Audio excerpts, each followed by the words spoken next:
এক বৃদ্ধ বাবার কথা। ছোটোবেলায় কত ঘুরেছি নিজের সন্তানকে এভাবে হাতে নিয়ে, কত কাঁধে নিয়েছি আমার সন্তানকে আমি, কত কাঁধে করে নিয়ে ঘুরিয়েছি। ওর মা খাওয়াতো আর আমি কাঁধে করে করে নিয়ে নিয়ে ওকে নিয়ে খেলতাম। আর খাওয়ার ছলে ছলে আমার সন্তানরা খেত। আসলে বাচ্চারা তো সহজে খেতে চায় না, ঠিক না বলো মা? খুব কষ্ট হয় বাচ্চাদেরকে খাওয়াতে। এরকম বলতে বলতে কোনো এক বৃদ্ধ বাবা একদম কেঁদে ফেলেছে। এই ঘটনাটা আমার বাস্তব জীবনের ঘটনা, এটা কোনো বানোয়াট ঘটনা না। তো ভাবলাম আজকে খেতে খেতে আপনাদের সাথে এই গল্পটা একটু শেয়ার করি। সো হ্যালো এভরিওয়ান, আসসালামু আলাইকুম। সবাই আলহামদুলিল্লাহ অনেক বেশি ভালো আছেন, আমিও আলহামদুলিল্লাহ অনেক বেশি ভালো আছি।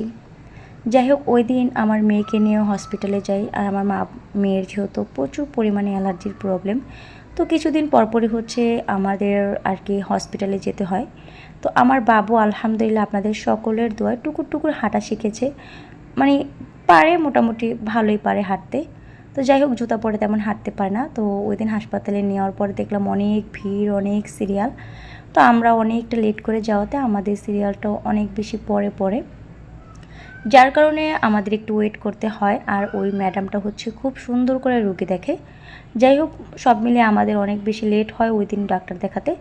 তো ওর বাবা ওকে নিয়ে খেলছে, আমি ওকে নিয়ে হাঁটছি। তো আমরা দুইজন ওকে হাত ধরে ধরে হাঁটাচ্ছিলাম। আর ও এদিক দৌড় দিচ্ছিলো, ওদিক দৌড় দিচ্ছিলো, এর মাঝখান দিয়ে ঢুকে যাচ্ছিলো, ওর মাঝখান দিয়ে ঢুকে যাচ্ছিলো। হাসপাতালের মোটামুটি অনেক লোকই ওর দিকে তাকিয়েছিল। এর মাঝে এক কোণে একটা বৃদ্ধ বাবার বয়সী লোকটা আমার মেয়েকে দেখে খুব হাসছিল, মানে মুচকি মুচকি হাসছিল। আর একই পলকে তাকিয়েছিল। আমি এই ব্যাপারটা নোটিস করি এবং আমার হাজব্যান্ডও এই ব্যাপারটা খুব ভালো করে নোটিস করে। তো দেখলাম যে হ্যাঁ, অনেকেই তাকিয়েছে। তো লোকটার তাকানোর মানে ধরনটা একটু অন্যরকম। তো আমার মেয়ে হাঁটতে হাঁটতে হাঁটতে হাঁটতে একদম ওনার কাছে চলে যায়।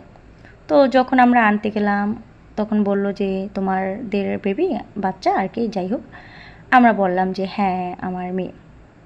তো বলল, জানো আমারও তো, আমার বাচ্চারাও যখন এরকম ছোট ছিল তখন এরকম অনেক ছোটোছুটি করতো। আমি আর ওর মা কত ঘুরেছি ওকে নিয়ে, খাওয়া নিয়ে কত বায়না করতো। আমরা কত মানে একটা সন্তান পালতে আর কি যা যা কষ্ট হয় সব কথাই বলল। আমরা যেমন করি তেমনটাই তো বলল। তো বলল যে আমরা তো অনেক কষ্ট করে মানুষ টানুষ করলাম। আর তোমার মেয়েটাকে দেখে আমার এখন সেই আমার সন্তানকে নিয়ে যখন আমি খেলাধুলা করতাম, আমার সন্তান এরকম ছুটোছুটি করতো, আমরা ওর পিছনে পিছনে দৌড়াতাম, ঘুরতাম। ওই দিনকার কথা মনে পড়ে গেল। চোখে ছলছল করছিল তখন পানি। আসলে ওনার কথা শুনে আমাদেরও এক কোণার চোখের পানি চলে আসলো মনের অজান্তেই। যাই হোক, এরপরে বললাম যে ও তাহলে তো ছেলেরা এখন অনেক বড় হয়ে গিয়েছে। উনি বলল, হ্যাঁ ছেলেরা অনেক বড় হয়ে গিয়েছে, আর এত বড় হয়ে গিয়েছে দেখি তো বাবার খোঁজটাও রাখে না। আমি বললাম, ও তাহলে আপনি আর আপনার ওয়াইফ কোথায় থাকেন এখন? সে বলল, আমার স্ত্রী তো নেই, সে তো অনেক আগেই আমাকে ছেড়ে চলে গিয়েছে একা রেখে। বিশ্বাস করেন, এই কথাটা যখন শুনেছি তখন নিজেকে আর আটকে রাখতে পারিনি। নিজের চোখ দুটো দিয়ে শুধু বেয়ে বেয়ে পানি পড়ছিল। আসলে একটা স্বামীর জন্য স্ত্রী এবং স্ত্রীর জন্য একটা স্বামী যে কত প্রয়োজন, সেটা যদি নিজের পরিস্থিতিতে না পড়ে তাহলে হয়তো বা কখনোই বুঝতে পারবো না। লোকটার জন্য আমার অনেক খারাপ লেগেছিলো। আর লোকটা ওনার নিজের জন্যই ডাক্তার দেখাতে এসেছিলো। ওনারও অ্যালার্জির প্রচুর প্রবলেম, তো উনিও এই জন্যই ডাক্তার দেখাতে আসছিলো। আসলে আমরা জীবনের এরকম পরিস্থিতি অনেক সময় পড়ে যাই যে আমাদের সন্তানরাও আমাদের জিজ্ঞেস করে না। যাই হোক, আমার ভিডিওটি ভালো লাগলে অবশ্যই লাইক করবেন।